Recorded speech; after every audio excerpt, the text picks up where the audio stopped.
Once upon a time, there were two farmers who lived side by side in a quiet village. The first farmer had fields of vibrant green crops that stretched far beyond the horizon. The crops swayed gently under the bright sun, heavy with promise. His life followed a steady rhythm. From dawn until dusk, he tended his land with faith in the seasons and confidence that a good harvest would come. Meanwhile, the second farmer spent his days standing at the edge of his dying fields, his hands resting on his hips, and his heart burdened with worry. His crops had once been just as lush as his neighbors'. However, they now wilted and withered beneath a harsh season that refused to show mercy. For many months, the sky had denied him rain, and the earth had hardened beneath his worn feet, making every step a reminder of his struggle. Each morning, he looked across at his neighbor's flourishing farm, and his confusion deepened. He could not understand how the same sun shone over both farms, and how the same dry winds swept across their lands. Yet his own soil cracked and crumbled, while his neighbor's fields overflowed with life. Slowly, he began to withdraw into himself, feeling bitterness rise like an unstoppable tide. He spent long afternoons sitting silently on his porch, lost in questions that offered no answers. His wife's worried glances grew longer each day. Their meals became smaller with every passing night, and the laughter that once filled their home disappeared into the cold silence of the walls. As the days passed, frustration twisted into despair.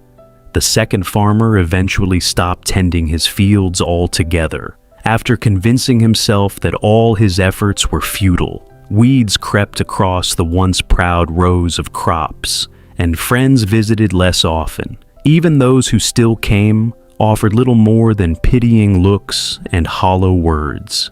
One afternoon, a friend noticed his broken spirit and suggested that he visit Master Renji, a monk known throughout the region for his wisdom and the strange peace that seemed to follow him wherever he went.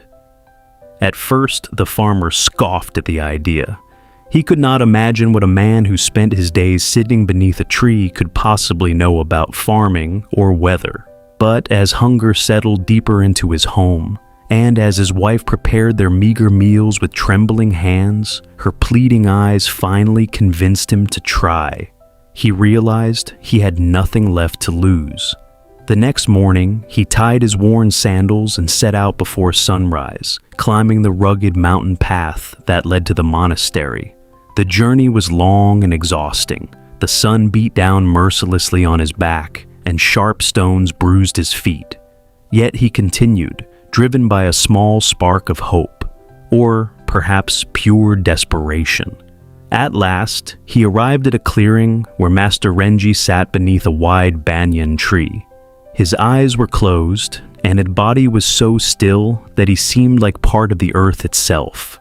The farmer sat patiently and waited. After what felt like hours, the monk slowly opened his eyes. They were calm, clear, and deeply peaceful. Without a word, he gestured for the farmer to speak. The farmer, his voice tight with exhaustion and frustration, poured out his heart.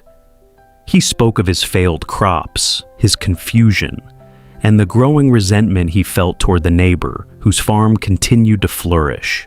The monk listened without interruption. His expression remained unreadable, making the farmer even more uncertain. After a long silence, Master Renji finally spoke. "I know why your neighbor's farm thrives while yours struggles." The farmer leaned forward, hope suddenly gripping his chest. Master Renji continued, "Your neighbor has two large tortoises that cry for rain while everyone else is asleep." The farmer blinked in disbelief, certain he had misheard, but the monk said nothing more. Confused yet desperate, the farmer thanked him and began the long journey home. The strange statement about tortoises crying for rain echoed in his mind. Still, there was something about the monk's certainty that lingered with him. By nightfall, a plan had formed in his mind. He could not rest until he discovered the truth. That night, Under the cover of darkness, he crept to the edge of his neighbor's farm, carrying a large sack. He hid behind a thick tree and watched the fields carefully. Minutes turned into hours. The moon slowly crossed the sky, and every rustle of leaves made his heart race. Yet no tortoise appeared. The fields remained silent beneath the silver moonlight. Doubt began to creep into his mind. He wondered if he had been made a fool of. Still, he stayed, his legs cramped and his eyelids grew heavy. Yet no tortoise appeared. Finally, he gave up and turned to leave. Then, just as he stepped away, something caught his eye. A figure moved quietly through the fields. Instinctively, he ducked behind the tree again and watched carefully. The figure carried 2 heavy pots of water and walked steadily between the rows of crops. At each plant, he stopped and carefully poured water around its roots. The farmer's breath caught. It was his neighbor, sweating, straining, and working in silence. He was giving life back to the thirsty earth. The truth struck harder than any blow ever could. There were no tortoises. There was no magic. There was only hard work. Shame washed over him as he turned away and walked home. The empty sack hanging at his side felt heavier than ever. At dawn, he climbed the mountain once again. This time, his steps were heavy, not from exhaustion, but from the weight of realization. He found Master Renji beneath the banyan tree, surrounded by disciples and teaching quietly. Without thinking, the farmer stormed forward and spat at the monk's feet. "You liar!" he shouted. The crowd fell silent. The disciples moved forward in anger, but Master Renji calmly raised a hand to stop them. He looked at the farmer with eyes that held neither anger nor offense. "You told me my neighbor had 2 large tortoises that cried for rain," the farmer said bitterly. "You made me believe that was the secret to his success. But there were no tortoises. I saw him myself. He was simply watering his crops in the middle of the night." The disciples stared in shock at the farmer's disrespect, but Master Renji remained calm. After a moment of silence, he smiled gently. "You misunderstood the lesson," he said. The farmer frowned. "It's true. Your neighbor does not have tortoises. He is the tortoise." The farmer stared in confusion. "How can my neighbor be a tortoise? He's just a man." Master Renji nodded. "Yes, he is a man, but he behaves like the tortoise. He does not wait for the rain. He creates his own opportunity. While others sleep, he works. While you waited for miracles, he carried water through the night and nourished his crops. You expected growth from dry soil, but your neighbor's success came from effort, not luck or magic." The farmer opened his mouth to respond, but no words came. In that moment, he understood. The monk had not lied to him. Instead, he had given him a lesson that could only be understood through experience. The farmer lowered his head. Overcome with regret, he dropped to his knees and asked for forgiveness. Master Renji smiled warmly and placed a hand on his shoulder. The farmer returned home, carrying no dreams of miracles, secret creatures, or magical solutions.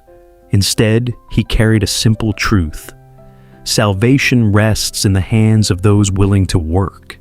That very night, while the village slept, he filled 2 large pots with water and stepped into his fields. His body ached, his muscles protested.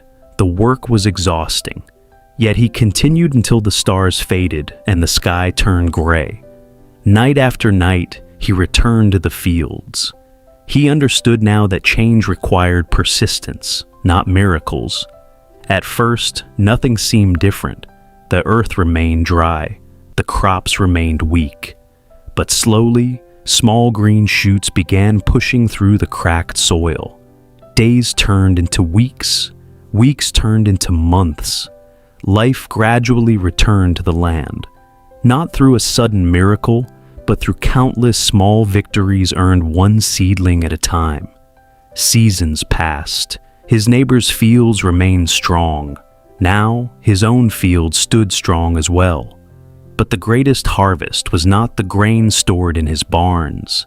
The greatest harvest was the wisdom rooted deep within him, the quiet power of persistence, steady and unseen, like the hidden hands that work while others sleep.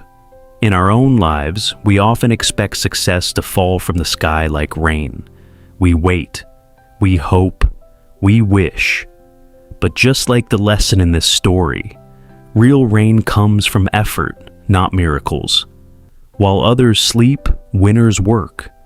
While others complain, achievers act. Your results are not determined by what you hope for, but by what you are willing to work for. The neighbor's success was never luck. It was dedication. It was discipline. It was consistency. So, ask yourself today, are you waiting for a tortoise to cry for you?